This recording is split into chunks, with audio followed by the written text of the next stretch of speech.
Paul Neeson with Hello everybody, this is Paul Neeson with Torah Life Ministries. We got a great guest on the show today. We got our friend Teddy Wilson. Teddy, say hello to the Torah Life audience. Hello, everybody. Teddy, I've been trying to get you on for a long time. You have so much passion to get the message out about Messiah and the good news. And I want people to know your tremendous story because you went from the bottom to the top in terms of your spiritual life. And I want you to share with people how exactly that darkest place probably of your life, and now you're in one of the lightest places of your life. Can you share with my viewers? First, introduce yourself, and then share with my viewers your testimonial. Okay.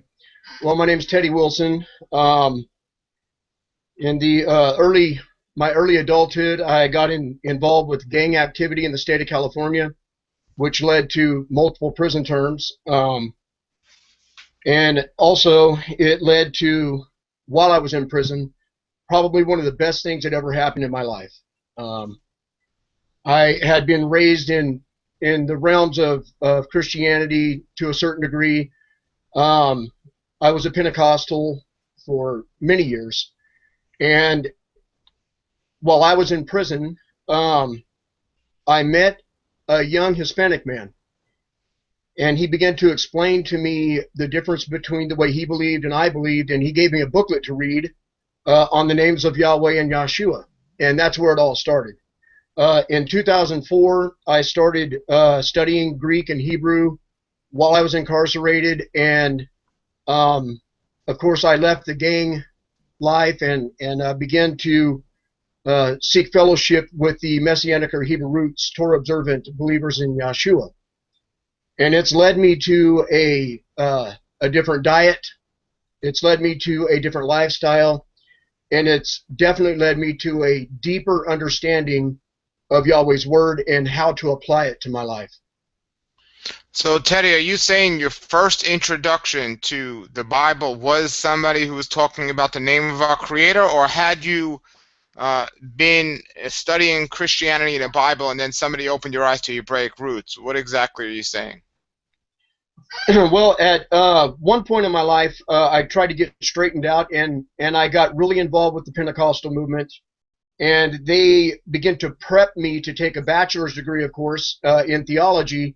And the movement that I was specifically connected with really loved to prep all of the young men so that once they go into the Bible college, they can really fly through this with A's and B's, so that they would look good.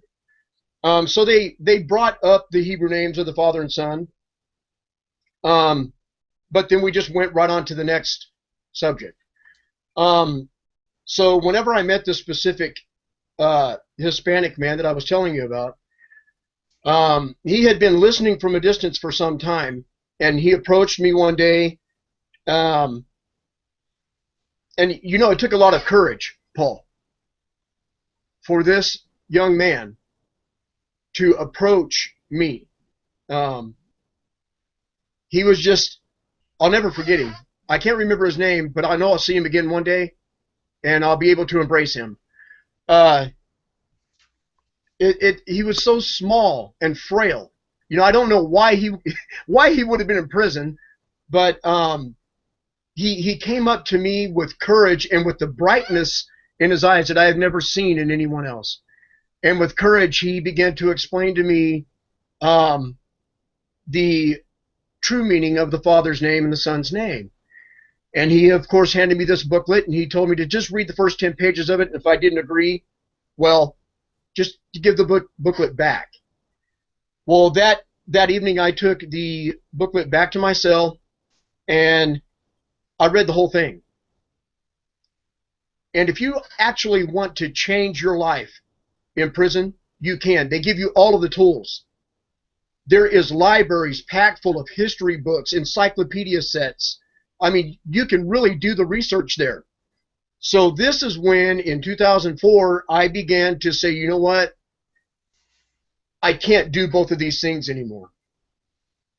And it led me to, at first I was trying to disprove some of the things in the booklet, but I couldn't. When I went in to research the language of the Hebrew people, the lifestyle of the Hebrew people, opposed to the people who were running the church in the early Common Era. It was two different groups of people, and I couldn't disprove it. And that, at that point, is when I began to study with the Hebrew roots people, specifically the Sacred Name movement.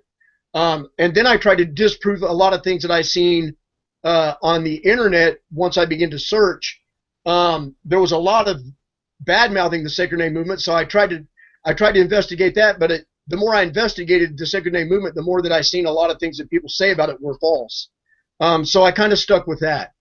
However, the Torah observant people is what began to change my life into what we now see today. And, you know, my hat's off to the Father and my hands raised that he put the courage in that young Hispanic man to approach me with this, because it's changed my life. And I submit to you, now that I've became a teacher of Torah, I can see the change happening in other people that I minister to, and it's a reflection of not only Yahshua but myself and my conversion. And it's my goal to reach out to others as often as possible, to help them understand and see the light that Yahshua has brought to me. That's wonderful, Teddy. That's great. Hallelujah. Now, when you say the resources are available in prison for them to learn, I know the library, but with today the internet being so popular, is it possible where they can get on the internet and see this interview possibly, or is that a little bit more restricted?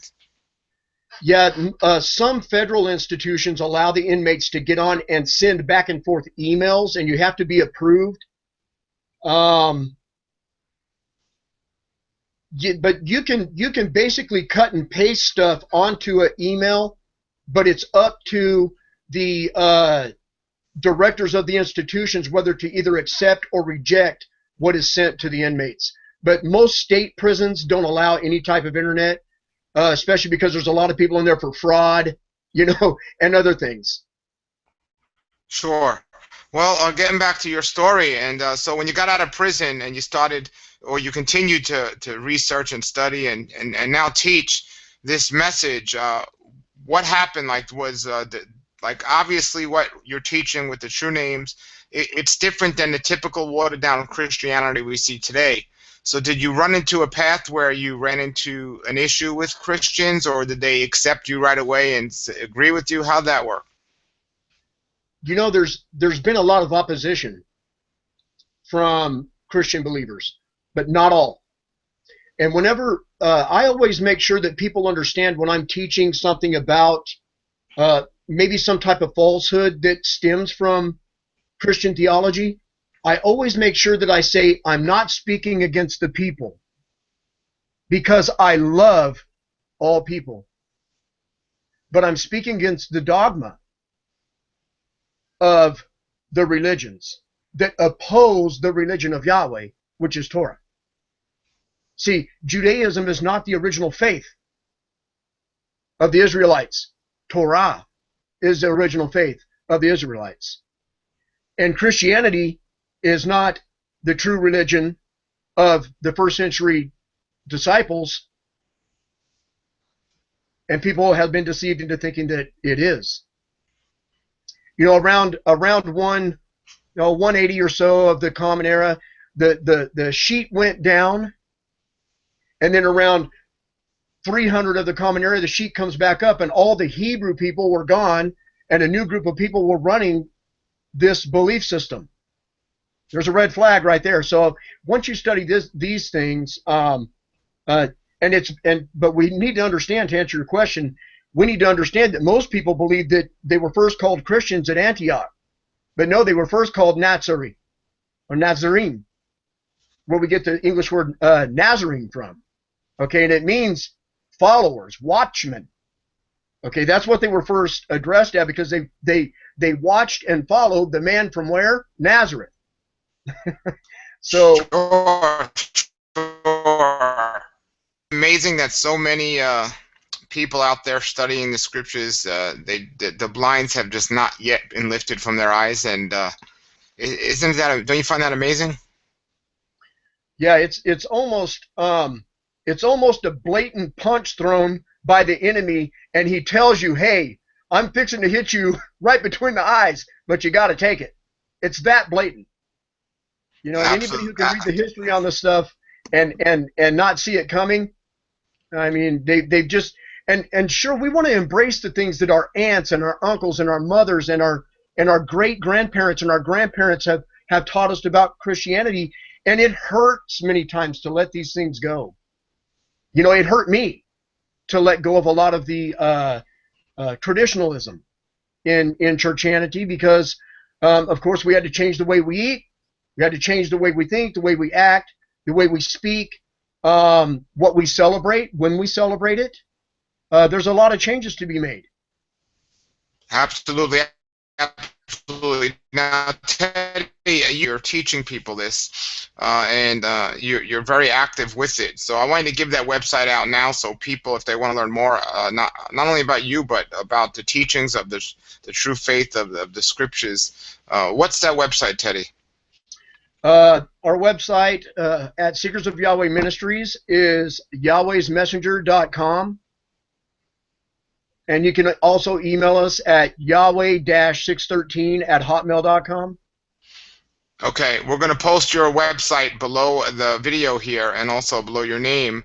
I want everyone to get and check out what Teddy's site, and also us often for teachings online at Torah Life Ministries.